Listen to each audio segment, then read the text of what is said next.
یسایہ 9واں باب۔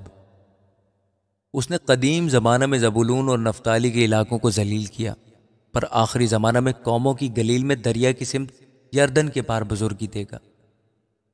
جو لوگ تاریکی میں چلتے تھے انہوں نے بڑی روشنی دیکھی، جو موت کے سائے کے ملک میں رہتے تھے ان پر نور چمکا۔ تو نے قوم کو بڑھایا، تو نے ان کی شادمانی کو زیادہ کیا۔ وہ تیرے حضور ایسے خوش ہیں جیسے فصل کاٹتے وقت اور غنیمت کی تقسیم کے وقت لوگ خوش ہوتے ہیں، کیونکہ تو نے ان کے بوجھ کے جوئے، ان کے کندھے کے لٹھ اور ان پر ظلم کرنے والے کے عصا کو ایسا توڑا ہے جیسے مدیان کے دن میں کیا تھا، کیونکہ جنگ میں مسلح مردوں کے تمام سلاح اور خون آلود کپڑے جلانے کے لیے آگ کا ایندھن ہوں گے۔ اس لیے ہمارے لیے ایک لڑکا تولد ہوا اور ہم کو ایک بیٹا بخشا گیا، اور سلطنت اس کے کندھے پر ہوگی، اور اس کا نام عجیب، مشیر، خدائے قادر، ابدیت کا باپ، سلامتی کا شہزادہ ہوگا۔ اس کی سلطنت کے اقبال اور سلامتی کی کچھ انتہا نہ ہوگی۔ وہ داؤد کے تخت اور اس کی مملکت پر آج سے ابد تک حکمران رہے گا، اور عدالت اور صداقت سے اسے قیام بخشے گا۔ رب الافواج کی غیوری یہ کرے گی۔ خداوند نے یعقوب کے پاس پیغام بھیجا اور وہ اسرائیل پر نازل ہوا، اور سب لوگ معلوم کریں گے، یعنی بنی اسرائیل اور اہل سامریہ، جو تکبر اور سخت دلی سے کہتے ہیں کہ اینٹیں گر گئیں پر ہم تراشے ہوئے پتھروں کی عمارت بنائیں گے، گولر کے درخت کاٹے گئے پر ہم دیوار لگائیں گے۔ اس لیے خداوند رزین کی مخالف گروہوں کو ان پر چڑھا لائے گا اور ان کے دشمنوں کو خود مسلح کرے گا۔ آگے آرامی ہوں گے اور پیچھے فلسطی، اور وہ منہ پسار کر اسرائیل کو نکل جائیں گے۔ باوجود اس کے اس کا قہر ٹل نہیں گیا، بلکہ اس کا ہاتھ ہنوز بڑھا ہوا ہے، تو بھی لوگ اپنے مارنے والے کی طرف نہ پھرے اور رب الفاج کے طالب نہ ہوئے۔ اس لیے خداوند اسرائیل کے سر اور دم اور خاص و عام کو ایک ہی دن میں کاٹ ڈالے گا۔ بزرگ اور عزت دار آدمی سر ہے، اور جو نبی جھوٹی باتیں سکھاتا ہے وہی دم ہے، کیونکہ جو ان لوگوں کے پیشوا ہیں ان سے خطا کاری کراتے ہیں، اور ان کے پیروں نگلے جائیں گے۔ بس خداوند ان کے جوانوں سے خوشنود نہ ہوگا، اور وہ ان کے یتیموں اور ان کی بیواؤں پر کبھی رحم نہ کرے گا، کیونکہ ان میں ہر ایک بے دین اور بد کردار ہے، اور ہر ایک منہ حماقت اگلتا ہے۔ باوجود اس کے اس کا قہر ٹل نہیں گیا، بلکہ اس کا ہاتھ ہنوز بڑھا ہوا ہے، کیونکہ شرارت آگ کی طرح جلاتی ہے اور خس و خار کو کھا جاتی ہے، بلکہ وہ جنگل کی گنجان جھاڑیوں میں شعلہ زن ہوتی ہے، اور وہ دھوئیں کے بادل میں اوپر کو اڑ جاتی ہے۔ رب الفاج کے قہر سے یہ ملک چلایا گیا ہے، اور لوگ ایندھن کی مانند ہیں، کوئی اپنے بھائی پر رحم نہیں کرتا، اور کوئی دہنی طرف سے چھینے گا پر بھوکا رہے گا، اور وہ بائیں طرف سے کھائے گا پر سیر نہ ہوگا۔ ان میں سے ہر ایک آدمی اپنے بازو کا گوشت کھائے گا، منسی افرائیم کا اور افرائیم منسی کا، اور وہ مل کر یہودا کے مخالف ہوں گے۔ باوجود اس کے اس کا قہر ٹل نہیں گیا، بلکہ اس کا ہاتھ ہنوز بڑھا ہوا ہے۔ آمین۔ یسایہ 10واں باب۔ ان پر افسوس جو بے انصافی سے فیصلے کرتے ہیں، اور ان پر جو ظلم کی روبکاریں لکھتے ہیں، تاکہ مسکینوں کو عدالت سے محروم کریں، اور جو میرے لوگوں میں محتاج ہیں ان کا حق چھین لیں، اور بیواؤں کو لوٹیں، اور یتیم ان کا شکار ہوں۔ سو تم مطالبہ کے دن اور اس خرابی کے دن جو دور سے آئے گی کیا کرو گے؟ تم کمک کے لیے کس کے پاس دوڑو گے؟ اور تم اپنی شوکت کہاں رکھ چھوڑو گے؟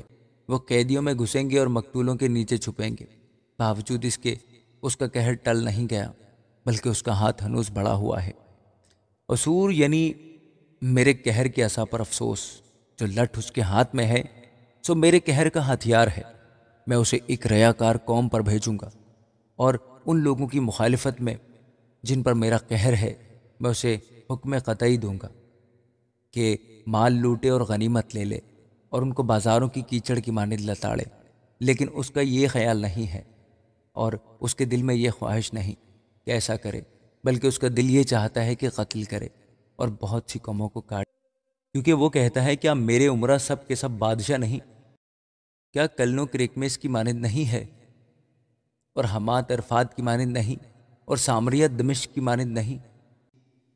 جس طرح میرے ہاتھ نے بتوں کی مملکتیں حاصل کی، جن کی کھودی ہوئی مورتیں یروشلم اور سامریہ کی مورتوں سے کہیں بہتر تھیں، کیا جیسا میں نے سامریہ سے اور اس کے بتوں سے کیا ویسا ہی یروشلم اور اس کے بتوں سے نہ کروں گا؟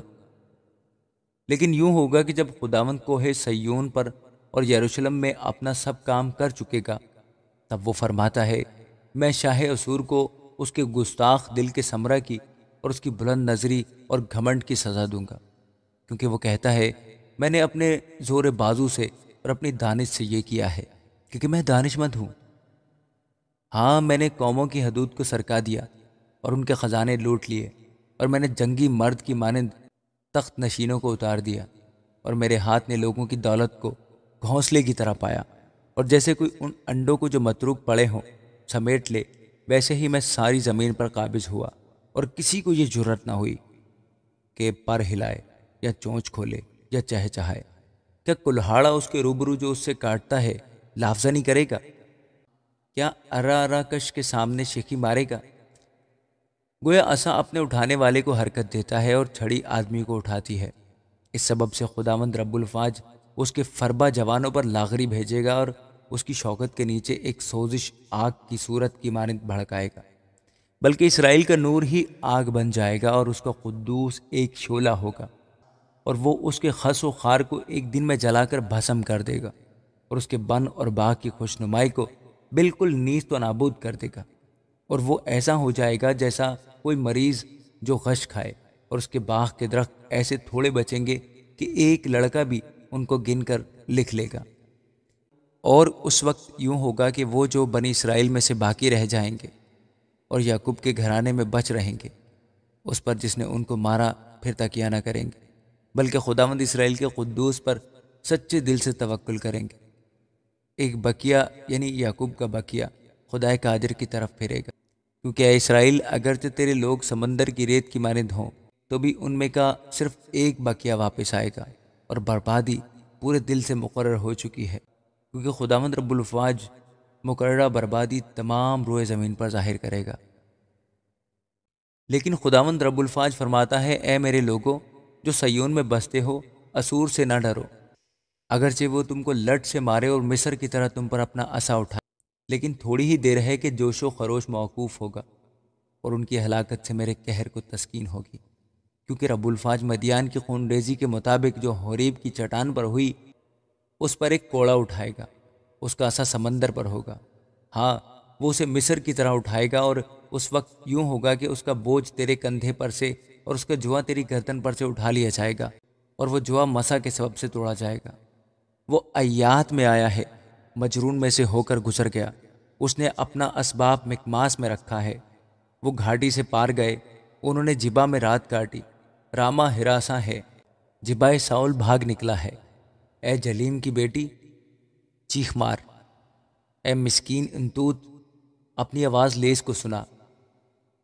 مدمینہ چل نکلا، جبیم کے رہنے والے نکل بھاگے، وہ آج کے دن نوب میں خمیازن ہوگا۔